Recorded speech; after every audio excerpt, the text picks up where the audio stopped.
Bonsoir à tous et bienvenue à ce 19e épisode du podcast À la Coupe qui est propulsé par Medcob Productions. Première des choses, un très gros merci d'être là. Je le sais, ça fait longtemps qu'on ne s'est pas parlé, mais bon, vraiment désolé pour l'absence. Je tiens à vous rappeler que vous pouvez nous suivre sur différentes plateformes. Entre autres, vous pouvez nous suivre avec À la Coupe sur Twitter. On est aussi disponible tout nouvellement un compte À la Coupe sur TikTok. On est disponible aussi sur YouTube et Facebook. Alors, je vous invite à venir nous rejoindre et bien entendu, le alacoupe.ca où notre équipe de chroniqueurs va écrire des textes le plus régulièrement possible. On parle de hockey parce qu'on aime ça, on est passionnés du hockey, que voulez-vous? Alors aujourd'hui, on vous avait annoncé qu'on recevait un invité et Sam, le gérant d'estrade. Sauf que, malheureusement, pour des raisons qui y appartiennent, Sam n'est pas disponible ce soir, ce qui fait donc qu'on a appelé vraiment in extremis quelqu'un qui est littéralement notre Messie sauveur qui vient remplacer Sam dans la dernière minute. C'est un de nos chroniqueurs sur le alacoupe.ca. Ça va être non pas sa première, mais bien sa deuxième expérience en live. Andy Saucier, qui est chroniqueur sur alacoupe.ca, est avec nous ce soir. Andy, comment ça va? Ça va bien, toi? Mais ça va très bien. Je tiens à dire un gros merci d'avoir répondu à l'appel dernière minute comme ça. Écoute, ça fait plaisir, mais là, le Messi, c'est peut-être un peu... écoute. Non, mais je suis vraiment content d'être là, honnêtement. Là. Ouais. Puis comment tu avais aimé, toi, tu avais fait une expérience en live là, pour la date limite des transactions. Comment tu avais aimé ton expérience cette fois-là? Ah, j'avais adoré, honnêtement. Tu sais, je suis rentré dans le projet, tu sais, c'est le podcast à la coupe au tout début, puis j'ai vraiment aimé ça, surtout à la date limite. On était une bonne gang, puis il y avait des gros sujets, puis Francis nous emmenait bien des scoops, fait que c'était vraiment, vraiment le fun. Et puis là, tu renouvelles, mais tu renouvelles avec un style un peu différent. Aujourd'hui, ça va être un entrevue qu'on va faire. Fait que ça te donne une expérience qui est une expérience différente quand même. Exact. Aujourd'hui, on a, je dirais, la chance et même le privilège de recevoir une personne qui a un agenda quand même très chargé. C'est une personne qui travaille dans le domaine médiatique, journalistique, qui aujourd'hui qui travaille quand même pour un magazine qui est très connu, mais qui à la base n'était peut-être pas perçu comme étant quelqu'un qui pourrait aller dans le domaine des communications en lien, entre autres, avec un problème langagier. Mais aujourd'hui, il le contrôle, il est avec nous. Le rédacteur en chef de Hockey le Magazine, Simon Bédard, a accepté de prendre du temps pour nous. Simon, salut! Salut les boys, comment ça va? Ça va très bien. Hey, merci. Super bel accueil, super belle intro. Tout est vraiment, en tout cas, la barre est haute, mettons, la barre est haute. Écoute, moi, première des choses, Simon, avant qu'on rentre dans ce discours-là, je veux quand même qu'on mentionne, tu es un fan du Rocket.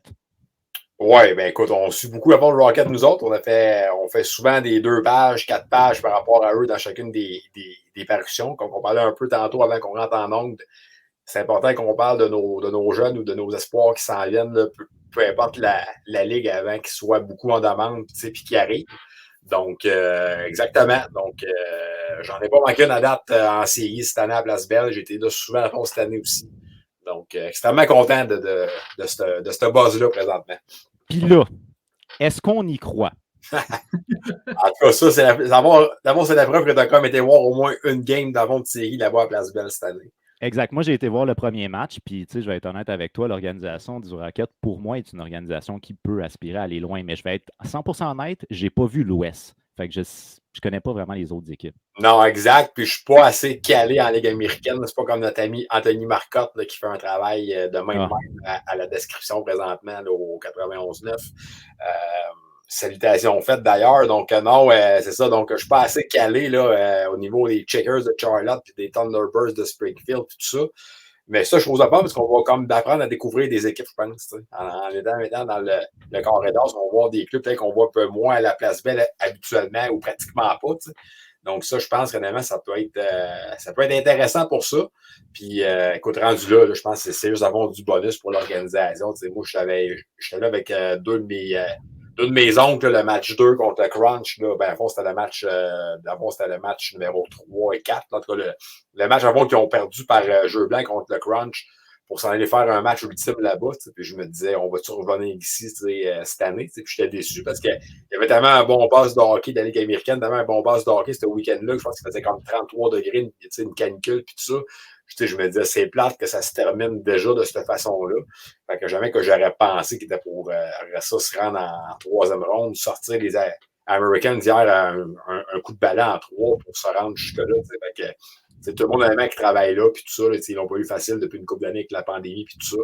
Donc, tout le monde vraiment qui récolte les fruits de ça présentement, puis c'est vraiment le fun, puis on espère que ça va continuer jusqu'à la troisième semaine du juin, dans le fond. J'espère aussi. Toi, Andy, est-ce que tu regardes un peu la Ligue américaine ou pas du tout?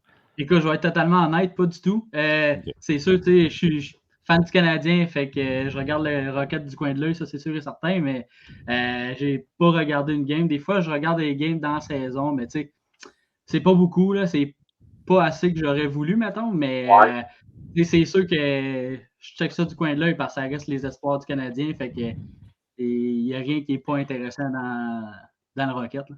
Ah, parce que je pense, c'est qu'ils ont vraiment comme. Ils sont vraiment mis d'abord sur la map aux yeux de plusieurs personnes. C'est sûr que je ne sais pas comment que les Canadiens reviennent l'année prochaine s'ils ont un peu plus compétitif. Puis que bon, une fin de semaine d'octobre, un beau week-end d'octobre, tu as un match à Laval ou un match au Centre Bell, exemple. C'est sûr que je pense que le choix premier demeure d'aller au Centre Bell pour ceux qui peuvent y aller. Je pense que là, c'est vraiment à travers le Québec, là, vraiment que le boss fait. C'est pas rien qu'à Laval ou à Montréal. Moi, j'ai des chums de Trois-Rivières qui montent. J'ai du monde un peu partout qui m'en parle. Du monde qui m'en ont jamais parlé avant, qui m'en parle présentement. Je pense que le buzz est là. Puis pas Espagne, parce que c'est le seul hockey vraiment pro qui nous reste dans la région de Montréal, puis tout ça, puis au Québec. C'est vraiment parce que l'expérience de la Place Belle est vraiment unique en son genre. Fait que ça, je pense que c'est bon.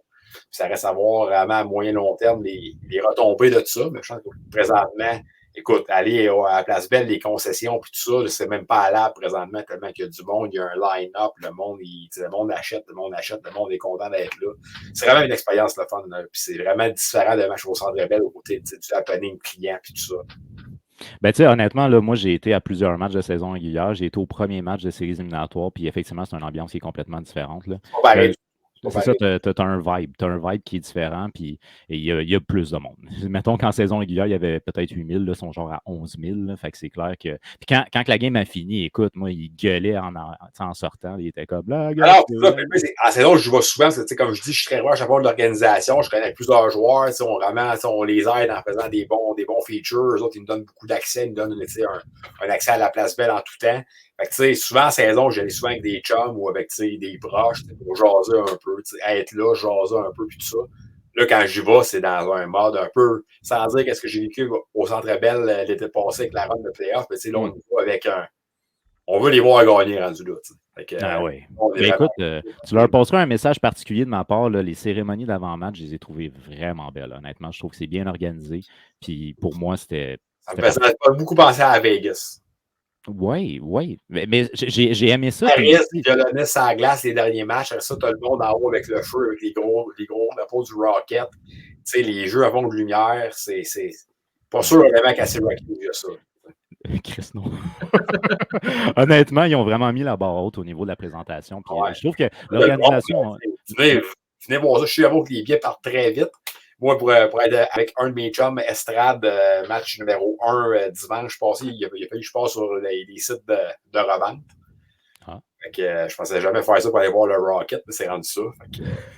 Mais moi, je t'avoue, je l'avais eu quand même assez facilement sur, je pense, c'est Ticketmaster. J'ai pas eu de difficulté. Ouais, mais on a donné 1 minute, avoir 2 billets collés, c'est pas évident. Ouais, non, j'étais d'avance, moi, par exemple. Tout comme là, on va avoir une 4e ronde. Avant de demain, vendredi midi. OK, c'est ça. Fait que là, je vais regarder. Puis je vais ça va passer vite. Même au moment où on tape ça, on ne sait pas encore, ça va être quand les dates et tout ça. Le monde, il s'en fout. Au pire, ils prennent congé. Ils partent plutôt de leur job et ils vont pareil. Ça, honnêtement, je pense que c'est le fun parce que moi, la dernière fois que j'y étais, c'était très accessible au niveau du stationnement, ce qui était plus problématique en saison. Là, ils ont ouvert plus de stationnement. Tu avais un événement en avant de la Place Belle en plus. Il y avait de l'ambiance. C'est vraiment super, honnêtement. J'ai adoré ça. Non, c'était bien le fun. Puis écoute, c'était pas encore qu'on en parle en commençant parce que c'est ça le gros bas de salaire présentement. Fait que, c'est exact. OK, donc toi, en tant que tel, il y a quelque chose qui, je t'avoue, je dirais que j'admire dans ce que tu as fait. C'est que j'ai appris à force de faire des recherches que quand tu étais plus jeune, tu avais des problèmes de bégaiement quand même assez importants. Puis ça a été à un point tel où tu disais dans des entrevues source de moquerie. Puis aujourd'hui, tu animes un show live. Comment tu as passé de ça à ça? Ben, écoute, d'un, ce show live-là, c'est le podcast, c'est pas sans grande, c'est sans grande prétention. Là. Je rends ça comme plus amicalement avec les joueurs, tout ça, pour rester en contact avec les lecteurs et avec les gars, parce que c'est vraiment au début de la pandémie. Au pire, on en parlera tantôt de ça, mais c'est ça, les messes, ce côté-là, beg, puis pour ça, je l'ai encore. Il y a beaucoup de monde qui dit ça paraît pas ou tu ne bégayes pas. C'est sûr que il y a des situations ou des contextes que je bégaye plus que d'autres, puis que moi, je sais que je bégaye, puis que d'autres peut-être pensent que je bégaye pas parce que je parle quand même vite, puis je suis super expressif, tout ça, mais ça, là, ça va peut-être faire partie un peu de l'histoire que j'ai eue, puis je me souvent dire que je n'aurais peut-être pas eu le même parcours, je ne serais peut-être pas à la même place présentement, 8-9 ans plus tard, depuis le début de ma carrière, sans ça, parce que ça, je pense, ça a été comme été mon tremplin ou mon levier, dans le sens que mes patrons m'ont vraiment un peu accepté comme ça. Ils ont trouvé ça peut-être même limite cute, dans le fond, de voir que j'avais autant de volonté et de travail malgré ça. Les joueurs, puis tout ça, les familles des joueurs desquels je suis quand même proche, puis tout ça, ils ne sont pas sans plus savoir que des fois je bégaye, puis tout ça. Fait que ça dit que ça avait un peu partie de mon charme ou de mon parcours. C'est un peu comme un joueur qui n'a jamais drafté ou qui a eu quand même une histoire plus d'une grosse blessure que ça en est remis. Les autres, on en parle, puis c'est le fun, puis on dit, regarde, ils ont quand même capables de faire carrière malgré tout ça. Puis, fait que moi, je m'amuse à dire que c'est ça parce que je sais pas qu'est-ce que mon secondaire, qu'est-ce que mon avance aurait été si je n'avais pas été comme ça. Je me suis commis vraiment dans une carapace, dans une bulle, en me disant, moi, je rêve quand même au hockey, puis à faire carrière là-dedans d'une certaine façon, puis tout ça. Puis, c'est que j'aille 60 amis dans le cours d'école, j'en ai rien comme 3-4, puis que je sois moins un peu, en fond, manque de ces gangs-là de jeunes. Je dis, moi, ça change pas rien pour moi, fait que je veux dire. Vraiment, je me suis vraiment rallié à mon rêve. Je me suis dit, sans dire que c'est moi contre le monde, c'était pas de même, parce que je pensais pas de même, mais je veux dire, j'ai dit, je vais faire avant mes propres affaires. Puis, on verra où ce que ça va me mener, mais j'ai mis tellement d'ardeur et d'effort là-dedans. J'ai suivi quand même beaucoup de cours avec des orthophonistes puis tout ça pour au moins l'aider à l'accepter. Quand je suis parti étudier 2 ans à Gatineau, Ottawa, là, à 17 ans, c'est sûr que là, je t'ai rendu comme plus tout seul un peu dans un monde d'hommes, comme une façon de parler. J'étais quand même à 4 heures de chimie de Trois-Rivières. Fait que, je pense que je me suis comme vraiment plus comme forgé une carapace. Puis vraiment, j'ai vu que j'étais capable quand même de faire ma marque là-dedans. J'ai travaillé pour les Olympiques de Gatineau pendant 2 ans. Là, fait que, j'ai connu là-bas Delaurier, Jean-Cap Pajot, une couple de gars quand même qui ont eu une belle carrière LNH ou pro là, qui étaient là. Fait que, ça a été vraiment un point tournant, je te dirais. Après ça, mon stage hockey de magazine est comme arrivé. J'ai vu que j'étais capable de faire ma place pareil. Puis, à un moment donné, c'est d'abord, tu l'acceptes. C'est comme un peu n'importe quelle embûche. Tu dis, moi, avant, je vais être de même. Puis après ça, c'est à toi de voir si tu veux continuer là-dedans pareil ou c'est de te laisser abattre par ça. Est-ce que tu penses que peut-être ça t'a aidé à développer tes skills au niveau écrit, parce que tu écris bien, on va se le dire? Oui, c'est sûr que, exemple, à l'école, au collège de 17 à 19 ans, je faisais partie des 5-6 qui étaient écrits, alors que la classe, les 12, 15, 16 autres étaient plus côté télé et tout ça. Fait que c'est sûr que moi, je veux dire, depuis que je suis jeune, j'ai commencé à écrire à 11 ans pour des clubs de hockey midget 3A. Puis tout ça. Ouais. Depuis que j'ai 11 ans, que j'avoue que je sais que je vais faire ça. Aïe, toi, c'est une vocation, c'est le cas de le dire. Ouais, écoute, vous demanderez à mes parents, n'importe qui. Moi, quand j'étais plus jeune, l'adolescent, je dis souvent que je l'ai comme un peu skippé, dans le sens que moi, c'était mes games de hockey la fin de semaine, je revenais, j'écrivais mes textes. Puis après ça, quand j'étais plus, comme 14, 15, 16 ans, là, j'étais comme propriétaire, mais je faisais pas d'argent avec ça, j'étais propriétaire d'un site Internet sur les hommes forts du Coronguay Trois-Rivières dans la Ligue nord-américaine de hockey. Ah! La Ligue nord-américaine maintenant qui est beaucoup plus reconnue pour son jeu offensif de finesse. Dans ce temps-là, c'était encore les 8-9 batailles par match avec le building plein là, à Trois-Rivières à 3500 personnes. Maintenant, les dernières années, ça attirait même pas 600-700 personnes. Fait que justement, là, quand j'étais au Centre Bell, j'ai vu un des joueurs qui était là avec ses enfants qui avait été vraiment correct pour moi. Puis Chris, il dit, on s'est vu, je t'ai pris un peu sous mon aile, tu avais 12, 13, 14 ans avec ton site, ta star, ton sport, tu étais au Centre Bell avec ta passe média dans le cou. Il dit, t'as jamais lâché ça. Puis Fait que c'est sûr que c'est toujours spécial. Fait que, moi, mon adolescence, je l'ai vraiment vécu là-dedans. Puis quand j'ai eu 17 ans, puis que c'était temps de partir au collège, j'avais 2-3 options, mais mes parents n'ont pas eu peur de m'aider pour que je parte à Ottawa là, pour aller vraiment être dans un programme vraiment qui était strictement là-dedans là, à 200%. Là. Fait que c'est pour ça que ça a juste duré 2 ans. Après ça, à 19-20 ans, j'ai mes profs là-bas qui m'ont dit soit que tu continues à l'université ou que tu essaies de te placer parce qu'il dit des passionnés comme toi que il dit il n'y en a pas beaucoup, puis tu parais peut-être pas rien à comme essayer. Qu'est-ce que j'y croyais beaucoup de commencer à 20 ans, hockey de magazine, 0 puis de bord. J'ai envoyé mon CV là vraiment par hasard, par un stage, c'est du monde connexe qui m'ont dit je te verrais écrire là. Puis après moi, j'avais dit oublie ça, là, écrire là, c'est comme le plus gros magazine de hockey au Québec. J'ai dit c'est sûr que ça ne marchera pas. T'sais. On va pas tout de suite dans Hockey le magazine, OK? On va pas tout de suite dans Hockey le magazine. C'est tout pour dire que, oui, ça m'a aidé parce que j'ai toujours focusé là-dessus. Mais de là à dire que j'étais pour parler avec des gars sur un live et tout ça, puis que ça pourrait être quand même aimé et tout ça, puis ça va même me mener à d'autres petits contrats cet été par rapport à des lives avec des joueurs. Fait que ça, c'est flatteur élément de voir que je suis quand même capable de tirer un peu d'affaires de ce côté-là aussi, mais peut-être pas de là à faire une carrière, là, parce que j'aime beaucoup écrire et tout ça. Ouais. Mais c'est ça. OK, Andy, vas-y, tu as une question? Tantôt, on parlait de ton bégaiement, puis je ne sais pas si tu es ouvert à en parler, mais c'est quoi qui a été l'affaire la plus dure pour toi là, dans ton cheminement là, pour jusqu'à ton hockey, le magazine, là, exemple? Je pense que c'est sûr que c'est la perception du monde. Secondaire, j'ai eu quand même des grosses périodes là, quand j'étais avec les orthophonistes puis tout ça, que exemple, quand les professeurs nous demandaient de lire des passages de livres à tour de rôle, puis que je savais que c'était pour s'en venir vers moi, c'est sûr que j'avais les mains bien moites. Quand c'était le temps, exemple, de s'affirmer dans un groupe, c'est des fois, exemple, tu pognes les nerfs après un chum ou du monde devant le monde, mais tu sais qu'est-ce que tu veux dire, tellement que t'es comme en colère, mais ça sort tellement tout croche que ça, le monde, il te rebave avec ça parce que tes mots sortent tout croche. C'est arrivé souvent. Hein. Ça, d'abord, c'est frustrant parce que tu sais qu'est-ce que toi tu veux dire, tu sais comment le dire, sauf que c'est juste comme le blocage au niveau des neurones qui se fait pas correctement ou qu'il y a comme un certain délai. Fait que c'est encore plus frustrant parce que tu veux dire ton point, mais ça sort comme tout croche.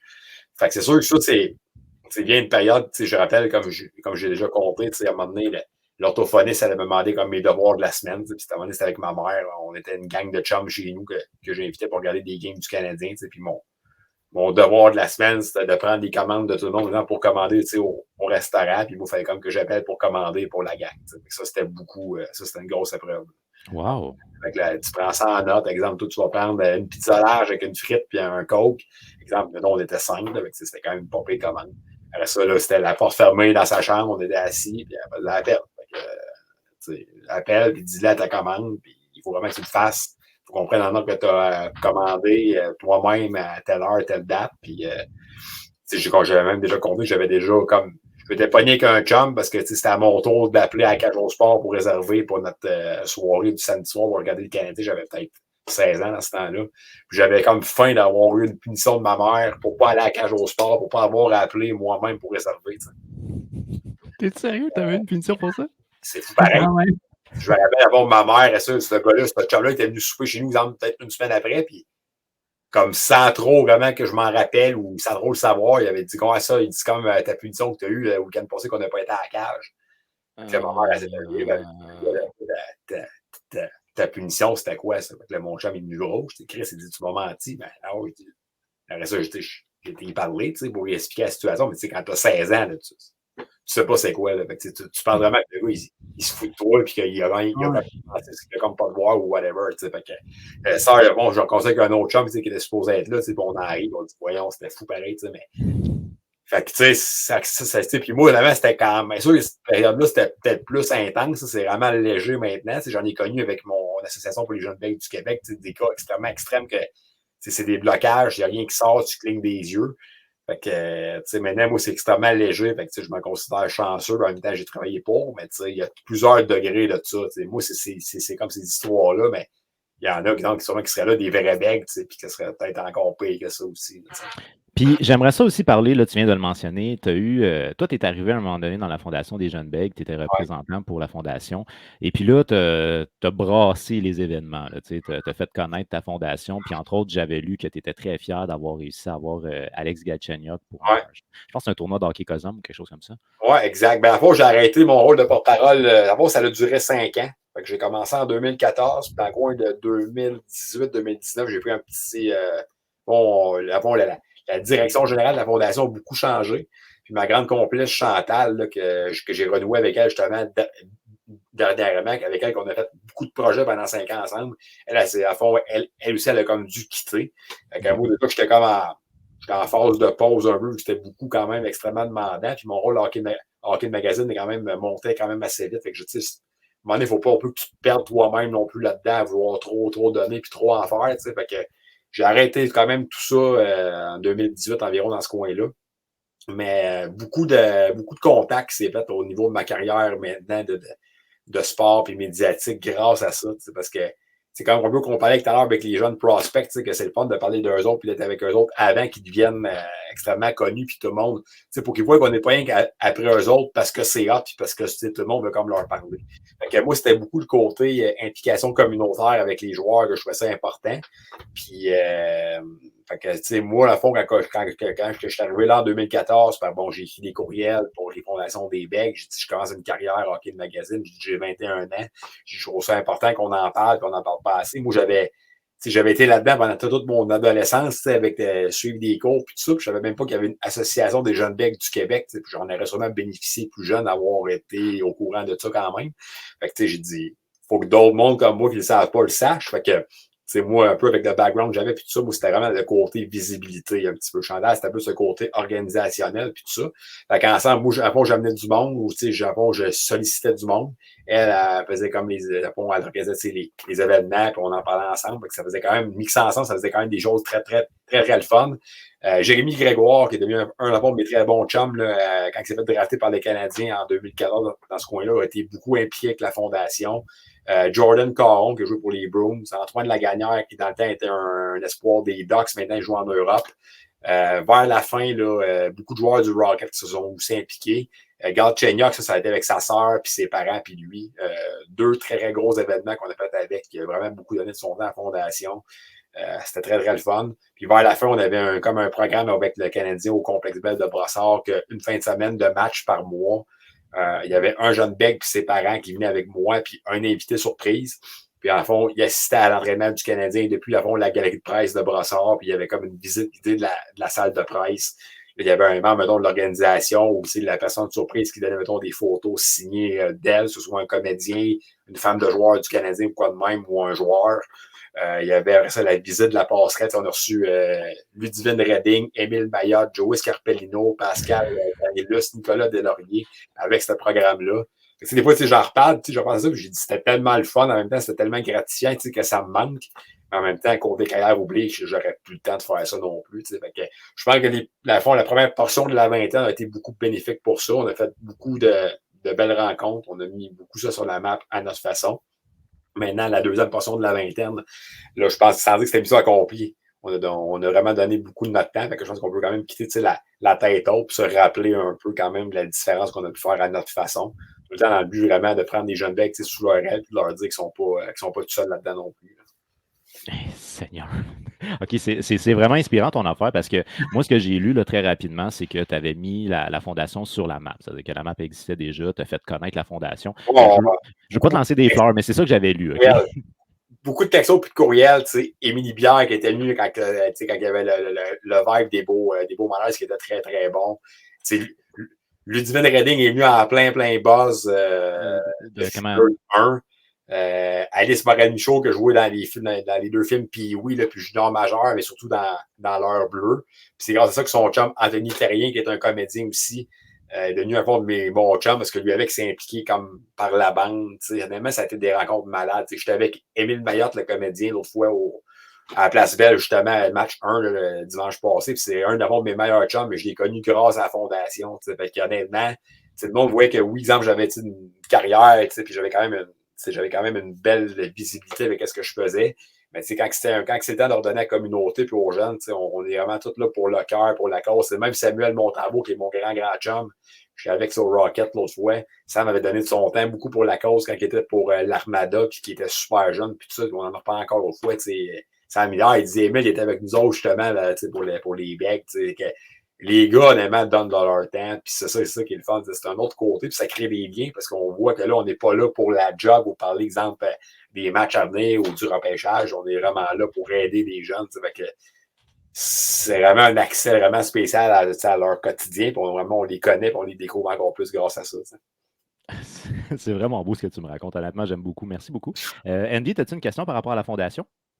Oui, ben, tu sais, tu parlais tantôt des événements et tout, mais est-ce qu'il y avait, je sais pas, moi, des genres de rencontres avec les jeunes, puis tu essayais de leur. Tu sais, les autres, il y avait des questions, puis toi, tu répondais à leurs demandes, puis des inquiétudes peut-être, puis parce que, tu sais, ça relie avec ma question tantôt, je demandais quel était le plus dur, parce que, tu sais, les jeunes là, sont méchants, là, tu sais, il y en a qui ont du avec la différence. Oui, maintenant, je pense que, moi, quand j'étais jeune, là, vraiment primaire, tout, c'était 2005, puis début secondaire, c'était quoi? C'était 2007 dans ce coin-là, fait que, on n'avait pas de Twitter, puis on n'avait pas de. Facebook commençait à peine. Fait que, exemple, mettons, exemple, je me faisais écœurer, mettons, et, je vais en mettre, c'était pas de même, mettons, jusqu'à temps que je sorte du bus, puis que le bus s'en aille.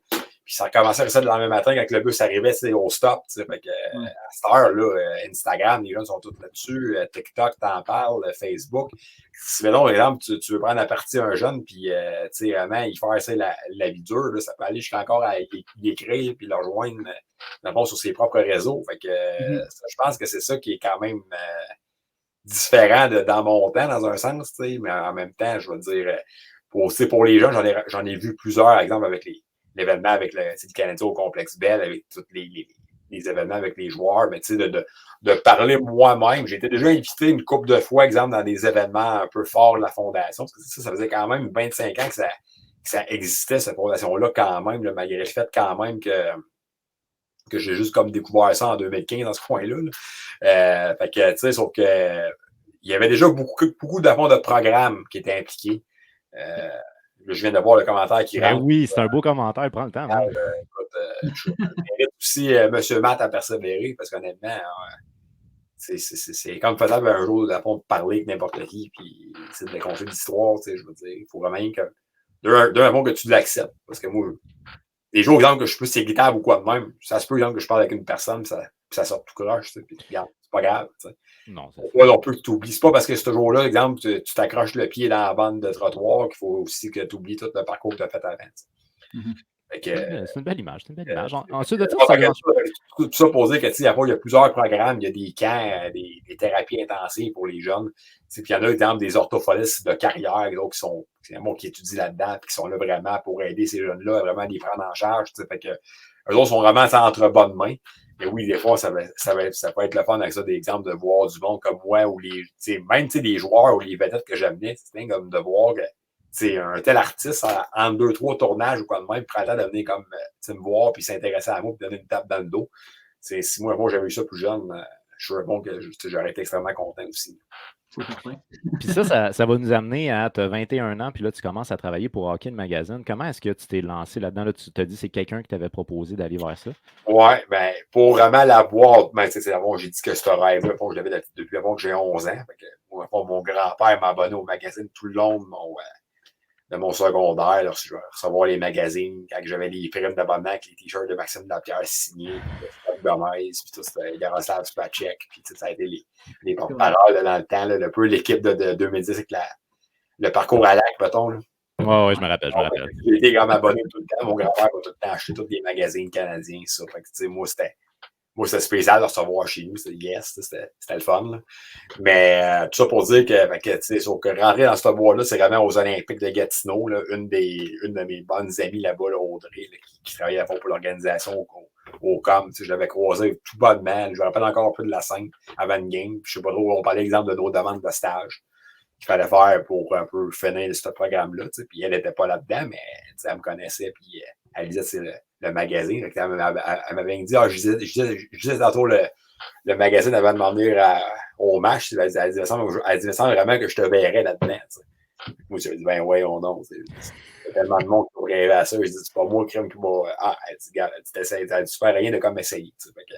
J'avais déjà envoyé mes demandes, par exemple, l'hebdo masquinongé dans mon coin en Mauricie, puis tout ça. Puis j'avais déjà été accepté pour aller à l'hebdo masquinongé. Puis je disais, yes, je vais retourner chez nous, retour à la maison. Puis moi, j'étais content de faire un peu la vie chez nous. J'avais aucune idée de ce qui m'attendait après. Fait que, écoute, le dimanche, je pense que c'était peut-être le samedi après-midi ou le vendredi soir. Le dimanche matin, je m'en vais à l'école parce qu'on avait accès, nous autres, à nos locaux la fin de semaine, puis je restais en face. Fait que je m'en vais juste comme dans la salle de cours pour avoir accès à un ordinateur, puis tout envoyer mes affaires. Fait que j'envoie ça à Hockey le Magazine. Puis, peut-être une semaine après, Raphaël Doucet, qui était mon mentor pendant 5 ans là-bas, à Star qui est au 91-9, me rappelle, hey, un stagiaire qui pourrait en faire comme ça pour nous aider dans des périodes de rush.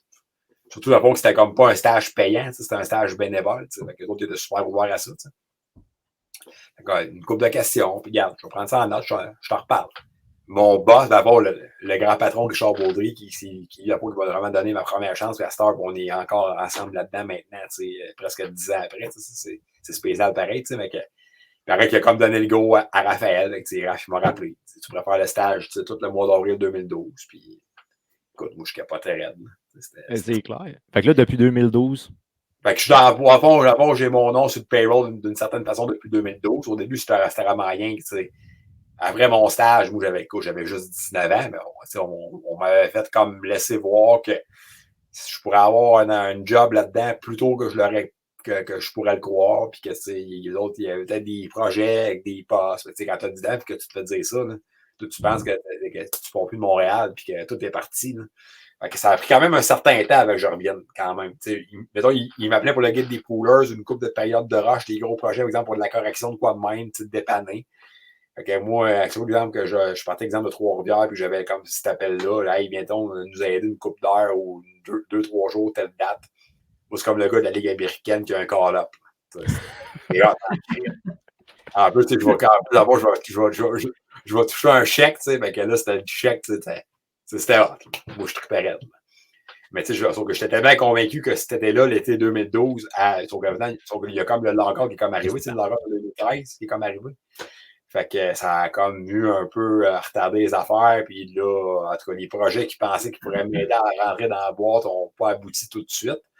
Fait que ça a pris un an avec une coupe d'appels ici et là avant vraiment que j'aille l'appel. On aurait un poste pour toi, veux-tu venir faire l'essai et tu es à l'aise avec ça. Cet appel-là est venu en septembre 2013. Fait que tu compte quand même, l'avril 2012 à septembre 2013, c'est plus qu'un an.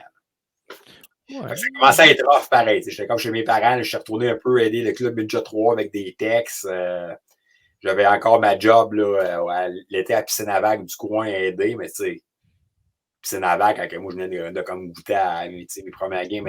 C'est pas la même affaire. J'avais la tête un peu ailleurs, pareil, on se cachera pas. C'était vraiment mon rêve de jeunesse. J'étais proche, mais j'étais loin en même temps. Là. Fait que non, fait que ce jour de septembre, quand ils disaient on aurait une job vraiment au web, les applications mobiles, c'était vraiment beaucoup plus le web. Pousser les deux applications mobiles, hockey, golf, gérer les projets web. Mais c'était pas de l'écriture en tant que telle, mais Raph, il me donnait quand même une coupe de mandats à gauche et à droite. Fait que je suis monté cette première semaine-là d'essai, puis on s'est entendu, je suis resté là, puis je suis jamais retourné vivre à Trois-Rivières temps plein depuis ce temps-là. Fait que ça va quand même vite.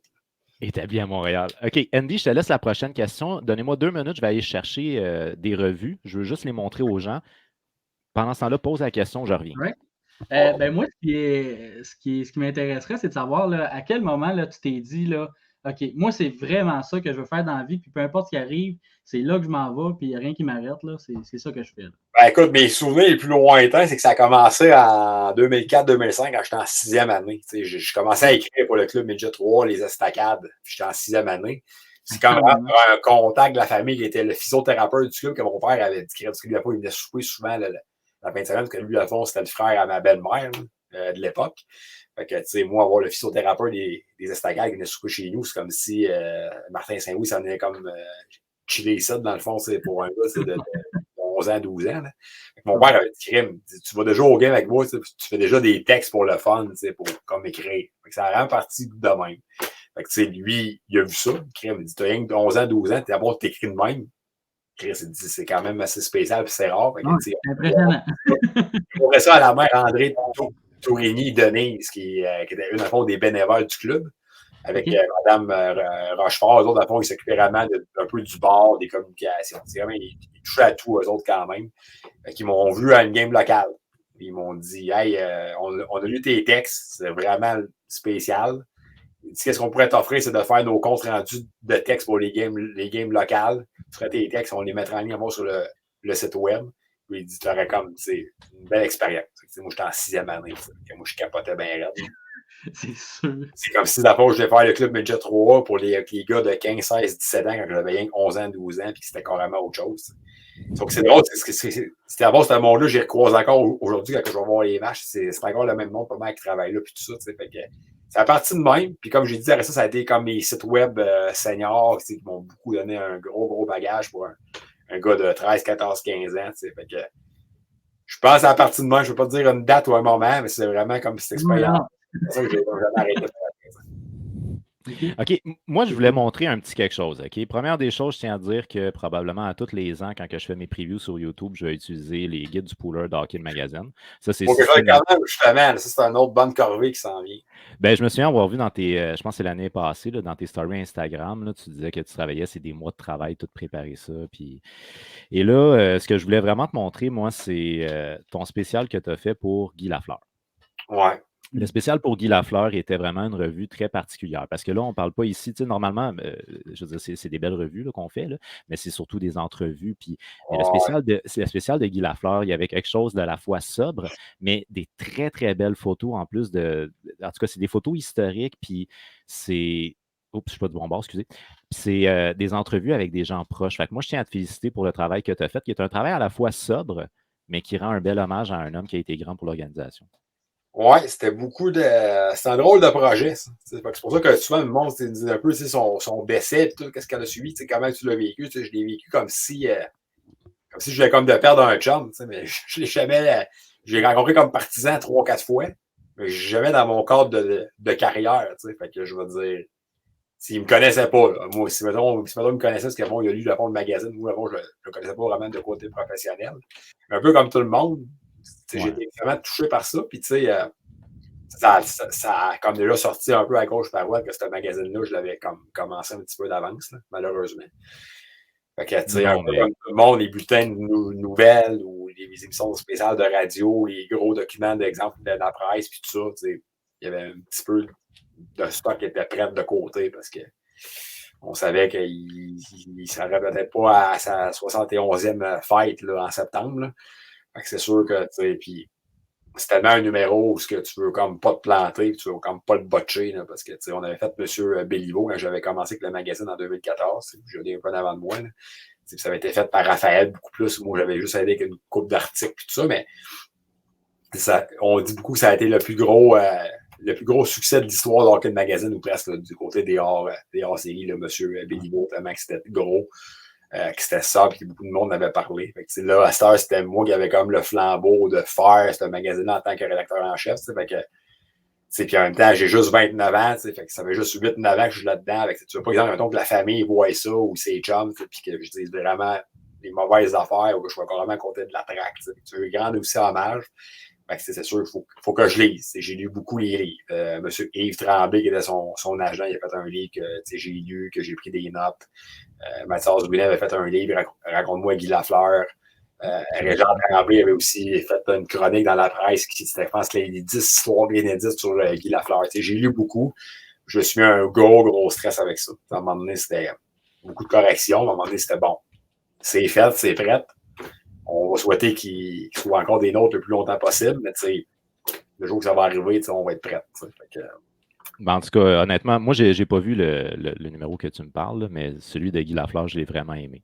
Fait que je trouve que le jour où je dormais, je me réveille. C'était le décès de M. Bossy une couple de jours avant. Ça, c'était déjà une grosse perte. On était tous tristes. Le 22 avril, un vendredi, je me rappelle, je m'en allais à Ottawa le lendemain voir le Canadien, justement. J'ai dit, bon, un petit vendredi, ça va être un peu plus tranquille. Je ne ferai pas beaucoup d'affaires. Mon beau-père me texte à 8 h du matin, ou même 7 h 30. Il m'écrit Guy, des bonhommes qui pleurent. Comme, fait que, je dis, bon, c'est arrivé. Fait que, là, j'appelle mon boss était en char, il redescendait de Floride en voiture. C'était 2 jours de route.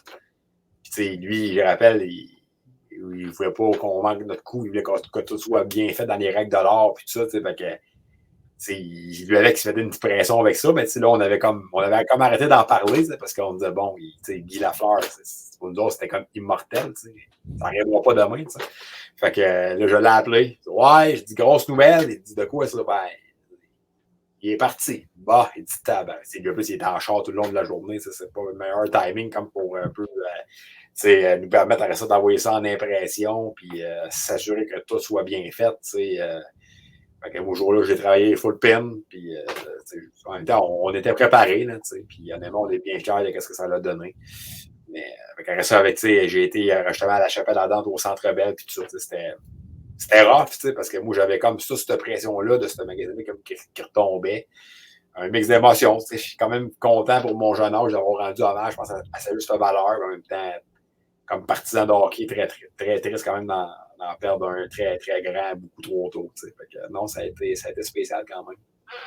Ben écoute, un beau travail, puis on va aller dans des émotions plus positives. Tu as eu la chance d'avoir Alexander Romanov dans ta cour arrière. Oui, monsieur. C'était cool, là, on parle d'un gars russe qui, je crois, parle un peu anglais, mais pas totalement. Ouais, il se débrouille. Mais mettons que son anglais est un peu meilleur que le mien, mais tu sais, moi aussi, je suis encore bilingue à 3000%. C'est drôle parce que ça a super cliqué parce qu'on a vu qu'on était deux gars comme qui travaillaient fort, qui donnaient vraiment leur maximum pour que l'autre soit le plus à l'aise possible. C'est pas grand comme un joueur, comme un vrai anglophone pur et dur, que lui, il parle super vite, puis les francophones, ils méprisent un peu à la limite. T'sais. Je ne veux pas dire d'honneur. On a eu 2 joueurs récents à Montréal que je sais qu'avec les journalistes, pas moi, mais je sais qu'avec les médias francophones, ça n'a pas été l'amour fou. Okay. C'est sûr que ça arrive, c'est plus parce que c'est nous autres, on a une job à faire. Mais quand les gars viennent pour nous autres, que ce soit n'importe quel joueur québécois ou comme ça, nous autres, on fait vraiment du feature de fond, on fait vraiment du lifestyle. On amène le joueur vraiment dans son quotidien. Fait que, les gars, à la base, ils veulent le faire parce que ils ne laisseraient pas venir vraiment dans leur vie personnelle s'ils ne voulaient pas le faire, de un. Puis de deux, ils savent qu'on est là vraiment pour les mettre sur un spotlight, faire du positif, faire des belles affaires qu'ils n'ont peut-être jamais faites encore dans leur carrière.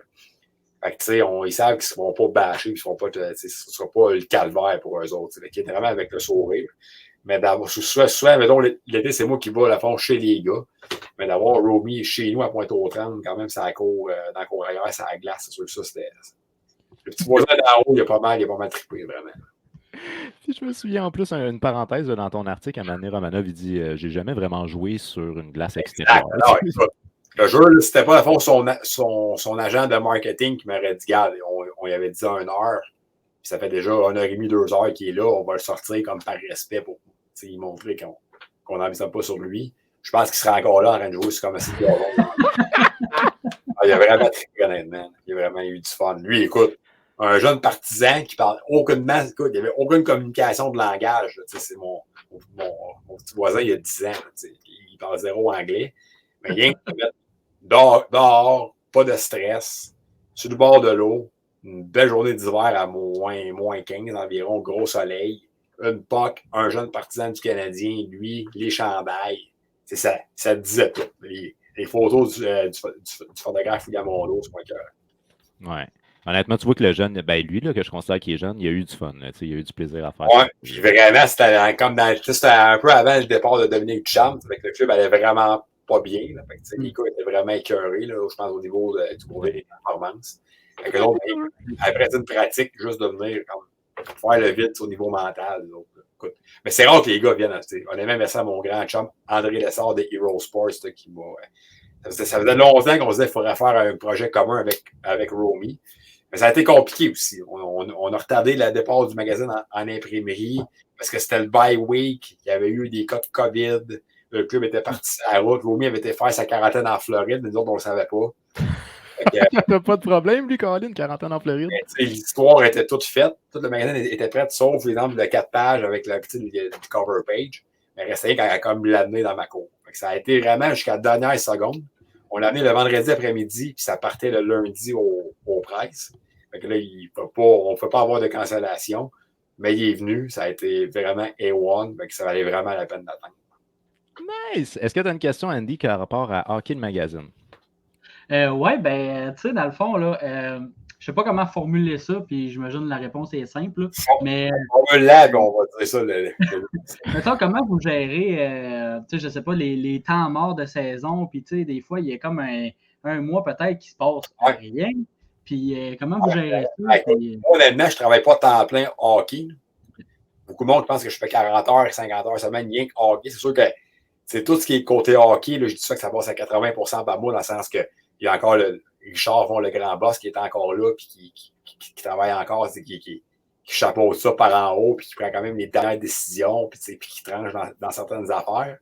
Mais lui, il est beaucoup impliqué au niveau de l'autre corps de la compagnie, là, qui est le golf. Nous, on est très, très fort au niveau du golf. C'est vraiment ça, le gros créneau de la compagnie. Parce que le golf, au Québec, il n'y a pas 3000 compagnies ou entreprises de golf de produits, alors que le hockey, il y a 350 000 produits ou blogs ou whatever possible. Fait que, malheureusement, le hockey perdure parce qu'on met beaucoup de temps. Moi, je mets beaucoup de temps d'effort, puis je consacre beaucoup de ma vie à ça, là, pratiquement toute ma vie à ça, parce que je m'amuse là-dedans avec les gars, avec les joueurs. C'est vraiment le fun. C'est vraiment super.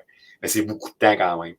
Mais, fait que mettons, fait que moi, sûr que tout, mettons, le côté hockey, quand c'est temps de faire du hockey, c'est pas mal tout moi, avec les collaborateurs, le graphiste, la correctrice, tout ça. Mais quand, par exemple, quand c'est plus mort, comme l'hiver, nous, c'est vrai à dire, mais nous, c'est peut-être plus janvier, février, mars, que c'est plus mort la compagnie. Je fais quand même beaucoup de golf, j'aille à fond dans les autres créneaux. Fait que, on va voir le côté web du golf, là, les infolettes, le site web, la gestion quotidienne des sites web, tout ça. Ça passe tout par moi pas mal. Fait que, tu sais, Ovation Média, là, qui est un peu la boîte générale, c'est une boîte de beaucoup d'affaires, tu sais. Fait que, c'est souvent, je vais me faire appeler pour aider à gauche, à droite dans telles affaires. Fait que, tu sais, je suis quand même connu parce que c'est comme, OK, le magazine est une grande partie de ma carrière, tu sais, puis de ma vie.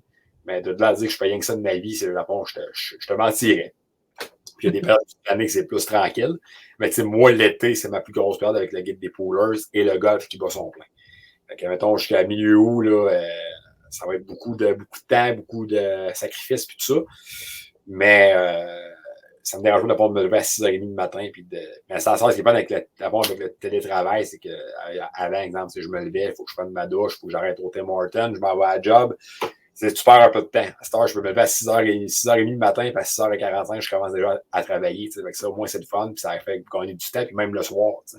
Je peux encore être assis à mon poste à 10h en écoutant une game par en arrière. Je peux encore avancer. Fait que, c'est le côté bon. Selon d'autres, c'est le côté moins bon parce que tu décroches pas. Mais ça fait 8 ans que c'est le même déjà, puis c'est tout le temps quand même autant le fun que le premier jour. Là, fait que, on a une question ici d'un abonné, c'est à partir de TikTok, Sam le collectionneur, qui dit c'est quelle est l'entrevue qui t'a rendu le plus nerveux? Avec Kovalev. Pourquoi? Quand même, hein? Parce que c'était mon gars de podcast, puis Kobe en impose. Bon, le monde qui voit mon podcast Instagram, c'est le gros cadre que j'ai en avant de moi qui va finir en 16/20, une belle photo en noir et blanc de moi avec lui, signé par Kobe que j'ai revu par après. Il a marqué To Simon, All the Best. Tu sais, Kobe, moi, c'est dans mon temps de partisan vraiment au secondaire. Là. Ah, le magicien. Puis ça, sans dire que c'est. Ouais, je peux dire que c'est une grande idole. C'est une grande idole parce que c'était le joueur qui. Moi, j'étais un maniaque du Canadien big time. Puis c'est Kobe, c'était gros. Là. Ben oui. Hey, quand il y avait les cheveux dans le vent podcast, là, c'était ouais, moi, j'étais là, justement, cette série-là, pas ce but-là, mais contre le match 2 de cette série-là en 2007-2008 contre Boston. Overtime goal, le match numéro 2, là, un slap shot là, du sac des mises au jeu contre Tim Thomas, qui donnait les devants, 2-0 aux Canadiens dans cette série-là. Puis Kobe, c'était du stade. Là. Fait que non, lui, j'ai rencontré à mai 2014, c'est quand même la première année au magazine, je vais avoir 21-22 ans, par un ami commun là, qui travaillait avec lui pour sa fondation à Montréal. Il m'a dit Kobe ne donne pas beaucoup de one-on-one, ça des médias, il vient dans un événement caritatif et qui va être beaucoup en demande, mais je peux te donner 15 minutes dans une chambre des joueurs tout seul avec pour le magazine. Quand même. J'étais rendu à Candiac. J'étais parti de Pointe-aux-Trembles à Candiac. Beaucoup d'avance, je ne pas arriver en retard. Puis de 45 minutes assis dans mon char en attendant que l'heure arrive. Si je pouvais faire avancer le temps, je l'aurais fait. Puis, il y avait comme une sous-question. Il disait quelle est l'entrevue qui t'a le plus marqué dans ta carrière? Est-ce que ce serait cette entrevue-là? Ouais, écoute, c'est sûr qu'elle est marquante vu que c'est quand même une idole de jeunesse puis tout ça. Écoute, marqué, c'est sûr que, honnêtement, je dis tout le temps que chaque chaque moment que je peux passer avec les gars l'été, des features, aller chez des gars, faire de quoi, dans un. Des gars, il y a beaucoup de gars qui ont collaboré de très belle façon dans les dernières années. Depuis que j'ai mis le nouveau slogan pour un accès inédit à vos joueurs préférés, là, que je veux vraiment que le monde voie, qu'il rentre vraiment dans la vie des gars, dans le quotidien. Thomas Chabot m'a reçu chez eux à Québec l'été passé, vraiment un chic type. Julien Gauthier, qui est un autre aussi à fond de mes bons chums là, ici, qui reste à 5 minutes à fond de chez nous, il était à Pointe-aux-Trembles. Des Rangers. Attends, on a un gars qui travaille sur le show, qui habite à Pointe-aux-Trembles, puis il nous parle tout le temps de Julien Gauthier. C'est systématique. Il n'y a pas une journée qui passe. Ah ouais, ben c'est cool. Jean-Charles Lajoie l'appelle la fierté de Pointe-aux-Trembles. Ben, écoute, fait anecdote. Moi, j'ai grandi à Pointe-aux-Trembles, tu sais, puis j'habite à Pointe-aux-Trembles, mais j'ai grandi à Pointe-aux-Trembles. Puis Julien Gauthier, j'ai un de mes amis qui a joué au hockey avec son grand frère. Fait qu'il avait été au repêchage avec Julien Gauthier. Fait que j'ai l'impression qu'un peu tout le monde connaît Julien Gauthier à Pointe-aux-Trembles. Ouais, ben à la fois la famille Gauthier, le père Martin, sûrement l'oncle Denis. Ben, moi, je ne connais pas la famille, là. C'est un ami qui le connaît. Moi, je ne le connais pas. Ah, ben, c'est Denis Gauthier, c'est l'ancien défenseur de la Ligue nationale. Ben, oui, je connais son nom d'ailleurs, c'est vrai. Oui, exactement. Fait que c'est ça, fait que les autres, c'est une grosse famille de hockey, une grosse famille d'athlètes. On remonte. Je pense qu'il y a comme une famille éloignée ou proche. Avant, il y a des frères Rougeau, les anciens. Et si, ouais, OK. Fait que c'est pour ça que c'est des gros. C'est des gros. C'est Oui. des gros. C'est des gars costauds. D'athlètes. Non, avec un coup de GOAT, c'est aussi tout le temps partant. C'est un de mes grands chums depuis 10 ans, là, c'est Samuel Montembeault. Tu parlais de Romy. Sam est venu aussi vraiment comme vraiment dans son bon devoir de citoyen chez nous, voir mon petit voisin, sa patinoire, cet hiver, jouer au hockey avec. La blonde ensemble, une de mes très bonnes amies. Fait qu'ils sont restés à souper chez nous avec toute ma gang du bloc jusqu'à peut-être 9h, 10h. Puis, c'est qu'avant le Canadien jouait au Centre Bell, à fond, le samedi après-midi, là, un match en matinée qui sont partis. Sinon, je pense qu'il y aurait comme resté encore longtemps. Là. C'est Sam aussi, là, c'est vraiment fun de vivre ces moments-là avec lui présentement, là, de le voir aller à Montréal, tout ça. C'est une entrevue marquante, honnêtement. Je sais pas, j'ai pas rien qui me vient en tant que tel plus que. Chacun de ces moments-là est quand même de quoi d'assez spécial, plus fun aussi. Tu as donné déjà beaucoup. Puis concernant Samuel Montembeault, moi, je t'ai vu quand même assez souvent avec lui. Là. Ouais. Je sais que c'est un ami proche pour toi. Puis moi, c'est un fait en tant que partisan là, que tu peux lui dire. Mais quand il a fait l'entrevue en fin de saison, je l'ai trouvé tellement attachant puis tellement sincère. J'ai adoré. Même s'il n'avait pas l'air à l'aise avec le micro, j'ai adoré. Ah, ben honnêtement, là, je pense qu'il prend un peu plaisir à ça, puis il s'amuse aussi beaucoup là-dedans. Là. Lui, à part, c'est sûr qu'il joue avec les Checkers de Charlotte cette année dans la Ligue américaine, comme que les plans s'alignaient avec les Panthers. Ouais. Où là, il y a eu ce bonheur-là, justement, d'être pris à Montréal. C'est sûr que ça change une vie. J'étais avec lui au Rocket lundi. Je ne sais pas si tu as un peu vu passer oui, j'ai vu. Les échos de ça, mais quand ils l'ont montré au tableau indicateur au deuxième période, le deuxième rang qui était complètement mongol, la sécurité s'en est mêlée. On a même sorti par une autre porte où est-ce que les joueurs du Rocket on serait encore pognés là, je pense, présentement, parce que de voir la dose d'amour des partisans, mais des jeunes partisans surtout. Les jeunes partisans là, demandaient hey, prends mon sel, prends aussi une selfie avec moi. Puis c'est bon, c'est Sam qui prenait comme la selfie. Puis Sam a signé un paquet d'affaires. Puis là, même, bon, je l'aide beaucoup avec son marketing. J'ai beaucoup de compagnies ou de monde qui m'écrit. C'est à la fois que je suis bien proche de lui par rapport à des contrats ou des présences publiques dans certaines affaires. Puis j'aide beaucoup Sam puis sa blonde un peu là-dedans, parce que pour eux autres, ils sont quand même jeunes, 24-25 ans, puis c'est quand même nouveau aussi, là, tout cette grosse attention-là, puis tout d'abord, ce gros spotlight-là. Fait que ça doit être un peu quand même. C'est un peu facile de se perdre un petit peu à travers ça, je pense, quand même, d'une certaine façon. Fait que sans dire que moi, je connais beaucoup ça, je suis quand même au moins là pour vraiment les mettre vraiment les mettre en contact avec les bonnes personnes, puis tout ça, fait que. Non, c'est le fun, honnêtement, c'est des moments vraiment spéciaux, puis que je vais me souvenir longtemps. J'espère vraiment qu'il va pouvoir qu'on fasse avec ça aussi. OK, là, il nous reste un gros comme 5-6 minutes, OK? On va y aller avec les questions un peu plus scandaleuses. Est-ce que tu es correct? Vas-y. OK. La première question que je veux... Ça flash déjà.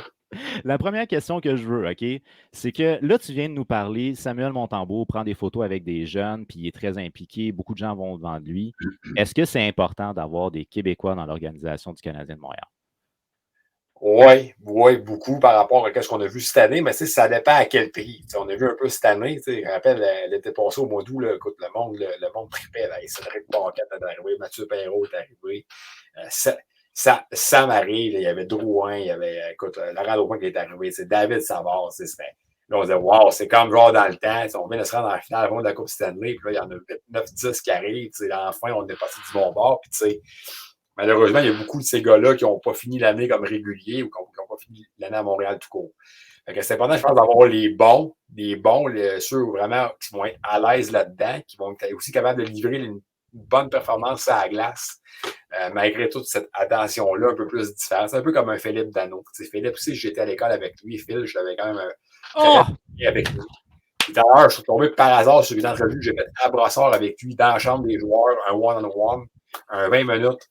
En l'hiver 2020, juste un peu avant la pandémie, tu sais, Phil disait, moi, regarde, je suis content, je vais toucher du bois, ma carrière, mon enfant à Montréal, c'est un marché unique. Puis, je me disais, crime, on l'a perdu pareil, ce gars. Là, Philippe Danault, j'adorais non seulement le joueur qu'il est, mais la personnalité qu'il est, la présence qu'il avait devant les médias, son accessibilité. Ce gars-là, pour moi, était à la fois un leader et un bon joueur. C'était un paquet de shield, un paquet d'affaires, tu sais. Et puis j'en veux à Marc Bergevin parce que pour moi, de le voir actuellement avec le A, je suis content pour lui, mais mon Dieu que ça me tue en même temps de le voir avec un A à Los Angeles. En même temps, je te dis, garde, un peu avec ce qu'on a un peu comme pu comprendre, lire à gauche et à droite. Lui, je pense qu'au fond, lui, il n'était pas contre un nouveau départ ailleurs. Oh, c'est vraiment, c'était juste comme je ne pense pas que c'est 1 million qui a fait comme pencher à balance. Je pense que. Il y a peut-être d'autres. Il m'a dit une couple de fois, j'ai fait beaucoup d'affaires avec, j'étais à l'école avec lui, puis il n'avait pas peur de me dire d'avoir les vraies affaires. Il dit Montréal, c'est différent d'ailleurs. Il faut vraiment que tu fasses comme une carapace, une bulle, alors que ça peut un peu user. Puis Phil était tellement de manque, puis c'était tellement, lui, depuis 2015-2016 jusqu'à 2020-2021. Pas beaucoup de joueurs québécois avec un rôle aussi important que lui qui ont été là aussi longtemps quand même. Sans dire que son temps était fait, je pense pas, mais peut-être que lui voulait peut-être un peu voir ailleurs. Puis surtout, je pense que c'était comme son gros contrat à signer aussi. Ouais. OK, ben écoute, ça me met peut-être plus en harmonie, mais reste que ça me brise le cœur pareil parce que c'est mon joueur préféré. Je suis avec Sam, sans dire que Sam n'aura peut-être jamais l'impact autant qu'un Philippe Danault. Mais Sam aussi, il n'a pas une position évidente. Le goaler à Montréal, c'est facile. Le Québécois, encore moins. Puis là, surtout que là, beaucoup de partisans voient son côté tellement simple, son côté, parce qu'il aime les partisans, il est tellement comme easy going. Tu parles avec, là, il pourrait être comptable ou travailler dans n'importe quel autre business, il serait pareil. OK, prochaine question qui tue parce qu'il ne reste vraiment pas grand temps, on y va. OK, tu as fait un spécial sur les Rangers de New York. Ouais. Dans ton spécial sur les Rangers de New York, ton cover, c'est Alexis Lafrenière. Ouais. Là, il y a de cela environ 2 mois, on entend qu'un journaliste de la presse s'est fait refuser de poser des questions en français à Alexis Lafrenière. Puis ce que je remarque, c'est que là-dedans, tu n'as pas d'entrevue avec Alexis Lafrenière, mais tu en as une avec Julien Gauthier qui joue pour les Rangers. Explique-moi, est-ce que l'organisation des Rangers refuse des questions en français ou est-ce que l'organisation des Rangers surprotège Alexis Lafrenière?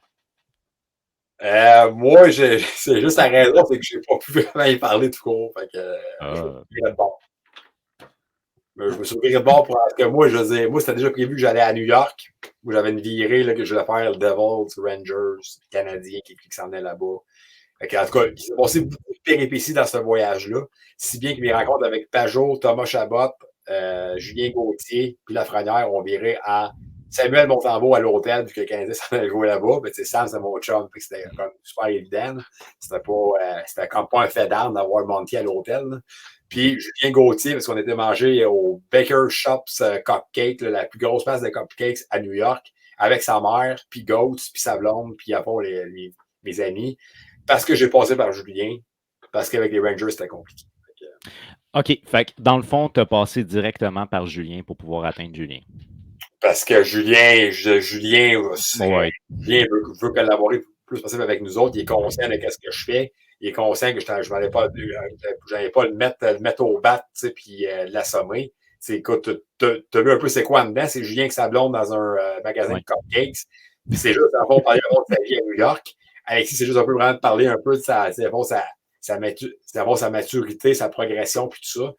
On n'allait pas là pour planter personne, mais comme un peu que je pense que c'est Jeff Chaumont qui avait parlé un peu de ça sur d'autres tribunes. Lui, je pense qu'il a vécu quoi de plus grave que moi, parce que lui, il est arrivé là-bas. Non, c'est Jeff Chaumont, c'est ça. Il est arrivé là-bas, puis ça s'est pas passé comme qu'il avait prévu. C'est des PR, des jobs à faire, puis il y en a on n'est pas là pour non plus s'en prendre à personne, mais moi, j'avais ça en tête depuis la fin août. J'étais en contact avec eux autres depuis la fin août. Ils avaient dit, écrivez-moi plus proche de la date, on va s'organiser, ça va sûrement marcher. Finalement, ça n'a pas marché, puis tout ça, mais moi, c'est parce que je ne peux pas me revirer de bord dans la seconde non plus. Non, je comprends. Puis, je me souviens que Luc Gélinas, en entrevue au 91 Sport, lui, ce qu'il avait dit, c'était que le motif qu'il avait donné, c'était que des questions en français faisaient comme si c'était une entrevue exclusive pendant une mêlée de presse. Donc, il trouvait que c'était inégaux pour les journalistes anglophones. Exact. Mais, tu sais, en tout cas, OK, ouais, bon. Bref. La game du dimanche soir comme partisan, j'avais été voir Julien contre les Devils. Je suis supposé voir aussi Samuel Blais qui est gros les Rangers. On faisait le soir que sa saison a terminé à cause de en jambe de Piquet Souban. Ouais. Je suis vraiment revenu brodo de ce périple-là qui s'annonçait extrêmement prometteur. Mais je regarde ce magazine-là quand même. Ça a été, je pense, le plus gros vendeur aux dernières nouvelles que j'avais eu cette année. Puis beaucoup de très bons contenus quand même. Je pense que je me suis quand même très bien reviré de bord. Puis je n'aurais aucune gêne ensemble à le donner aux joueurs des Rangers ou au PR là-bas pour dire, regarde, on l'a quand même mis sur un très beau spotlight quand même malgré tout ça. On ne pitch pas de hate. Andy, est-ce que tu as une dernière question pour Claude? Non, écoute, j'en ai, mais les sujets sont passés. Mais c'est parce que tantôt, on parlait des Québécois, là, puis les joueurs québécois à Montréal. Moi, j'avais une question, tu sais, vu que tu es un peu, t'es pas un peu, t'es là-dedans, là, maudit. Mais dans le sens, les dirigeants du Canadien de Montréal, les coachs, DG, doivent-tu absolument être québécois? C'est-tu une règle? C'est-tu, est-ce qu'on passe à côté des gars qui sont anglophones, qui pourraient faire une job excellente, mais... Non, mais le DG, je ne suis pas sûr parce que lui, il n'a pas tant de comptes rendus à rendre à tous les jours à la presse, au monde des médias. Le coach, il parle à tous les jours, des fois deux fois par jour. Ça, c'est sûr que dans un marché montréalais, c'est comme ça avoir le contact direct, sans dire qu'il te parle, qu'il t'interpelle, les jeunes partisans, créer le lien avec la jeune base de demain. Quand les jeunes ont 11, 12, 13 ans et qu'ils voient, exemple, à Sportrank, l'exemple, le coach qui parle en anglais, je ne sais pas si tu sens plus loin un peu du message quand tu ne comprends pas directement ce qu'il veut te dire, puis tout ça. Puis c'est vrai qu'exemple, le monde, exemple, avant un Mike Babcock, un Joel Kenville, toujours un John Toddy, n'importe quoi. C'est aucunement des filles qui auraient de bon Montréal. Non. C'est bon coach quand même qui parle rien en anglais. Mais je pense qu'ils ont trouvé la meilleure perte. Martin Saint-Louis parle anglais, parle français, a joué à fond la game.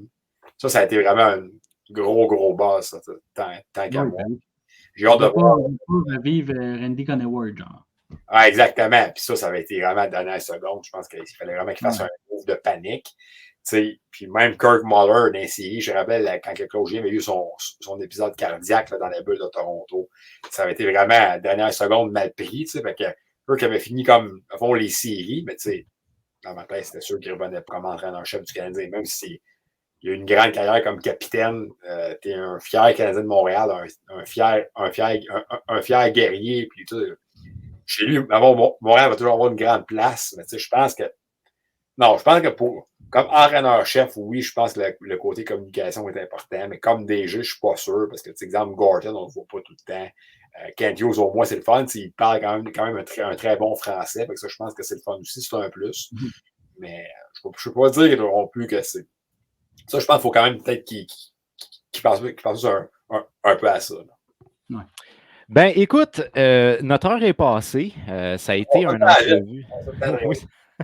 Ça a été une entrevue, honnêtement. Merci de ta générosité. Merci de ton immense ouverture. Un énorme plaisir, les gars, tout le temps. Extrêmement sharp. Très beau programme que vous faites. C'est toujours un très grand plaisir pour parler avec vous autres.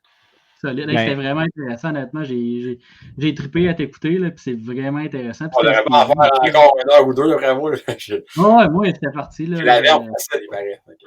Ben écoute, si jamais tu veux rester, on peut continuer à jaser après le live. C'est pas tant un problème, mais là, dans l'immédiat, notre show il est fini. Mais je tiens quand même à dire très gros merci de ta générosité. On a appris beaucoup de choses, non seulement par rapport à ton parcours à toi, par rapport à l'univers du journaliste sportif, puis même par rapport au côté humain des joueurs. Ça, c'est de quoi que je trouve super intéressant, Ouais, ben, une belle proximité. c'est le credo vraiment que j'essaie de pousser avec, autant au niveau de la job qu'au niveau un peu comme personnel. Je pense que les gars aussi aiment ça. Ils sont tellement, comme je disais, dans leur sollicité pour. Parce que bon, c'est un très bon espoir du repêchage. Ils viennent de gagner tel trophée. Mais ils ont toute leur propre histoire, ils ont tout leur propre vécu. C'est tout du monde normal à la base aussi. Fait que Simon Bédard, on peut le retrouver régulièrement dans Hockey Magazine. Il signe pratiquement tous les articles. Sinon, il est aussi présent sur Instagram. On peut te voir en toute confidence. Tu as reçu plusieurs joueurs. En fait, moi, j'ai souvenir avoir vu, je pense que c'était Carrière. Je me rappelle avoir vu Chabot. Ça se peut-tu t'avais reçu Chabot? Ouais, Dom, Alex Carrier. Je me souviens. Une bonne gang quand même. Une bonne gang. Oui, ben, presque à tous les semaines, tu as des joueurs. Fait que, on peut te retrouver sur Instagram en tant que. C'est quoi ton nom sur Instagram? Simon Bédard 17. Puis c'est là où on peut avoir les lives en toute confidence, qui Ouais. est, je pense, une fois par semaine, si je ne me trompe pas. Ouais, c'est ça. J'essaie vraiment de ne pas mettre beaucoup de pression au niveau de quand ça passe quand et comment, parce que j'ai déjà beaucoup, avec la job, beaucoup de deadline et tout ça, mais c'est souvent le mercredi ou le jeudi, là, une fois par semaine, une demi-heure, une heure environ. J'essaie tout le temps ça quand même, parce que j'aime ça quand même respecter mes buts de fond que je me donne. Ben, tu fais bien ça. Fait qu'un très gros merci à toi d'être passé. C'est bon, les autres, Puis si tu veux rester, on peut continuer à jaser après, mais d'ici là, ben, je te souhaite une bonne soirée si tu pars. C'est ton nice. Sinon, Andy, un très gros merci de m'avoir aidé sur l'entrevue. Ça s'est bien passé de ton côté? Oui, ben, tu sais, il parle beaucoup, puis c'est vraiment intéressant. Là. Des fois, je l'écoutais, puis là, tu disais, Andy, t'as-tu une question? J'étais parti dans ce qu'il disait, moi, là. Le gars est vraiment inspirant, puis, tu sais, son parcours est spécial, là, tu sais. C'est pas tout le monde qui s'aurait dit, tu sais, il y avait un problème de bégaiement, puis, des fois, tu sais, comme j'ai dit tantôt, les gens sont méchants, puis ils ont de la misère avec la différence. Fait qu'il aurait pu se dire, ben là, ça me tente pas, moi, là, de me faire tanner ou peu importe, mais il a quand même persévéré, puis c'est vraiment inspirant, honnêtement. Et puis, à l'âge de 11 ans, il commençait à travailler pour Ah une ouais, équipe de hockey. Voyons donc, même. C'était vraiment une mission de vie. Tu as commencé de ton plus jeune âge. Mais c'est le fun de voir que c'était vraiment, c'est son rêve. C'est son rêve qui est devenu réalité. Puis aujourd'hui, il ne fait pas juste en profiter, il en fait profiter les gens autour aussi parce qu'il essaye de, comme en toute confidence, c'est un show qui est simple, mais qui te rend accessible des joueurs de Ligue américaine, de Ligue nationale. Puis mon Dieu, les gars, ils parlent comme si c'était un chum. Là, fait que c'est super ouvert. Fait que, honnêtement, j'ai trouvé ça. J'ai vraiment trouvé ça super intéressant, Jean-Christophe. Merci les boys, l'entrevue était super intéressante. J'aurais aimé ça, vous entendre sur votre choix pour le premier choix du Canadien au repêchage. Ah, ben écoute, il y a d'autres podcasts qui vont venir, mon chum. On va parler d'autres fois de ça. Hey, merci beaucoup, Andy, d'avoir participé au podcast ce soir. On se tient au courant. Maintenant, pour vous à la maison, un très gros merci d'avoir écouté cette entrevue-là. J'espère que ça vous a plu. Merci à ceux qui ont proposé des questions aussi. Là. Ça m'a fait plaisir de pouvoir utiliser vos questions parce que la curiosité peut venir de vous aussi. Là. On n'oublie pas, vous pouvez nous suivre sur les différentes plateformes. En l'occurrence, on est maintenant présent en tant qu'à la coupe sur TikTok, mais on est présent aussi sur Spotify, YouTube, Facebook, toujours avec le nom à la coupe. C'est pas dur à trouver. Et notre compte Twitter aussi, à ne pas oublier. Donc, vous pouvez nous retrouver sur toutes ces plateformes-là. Sinon, le show devrait être disponible, je crois que c'était samedi. Ouais, le show devrait être disponible samedi midi en rediffusion sur YouTube et Spotify. Donc, si jamais vous n'avez pas pu voir le show au complet, on se donne rendez-vous samedi midi. D'ici là, je vous dis un très gros merci d'avoir été là, puis on se revoit très prochainement. Bye bye.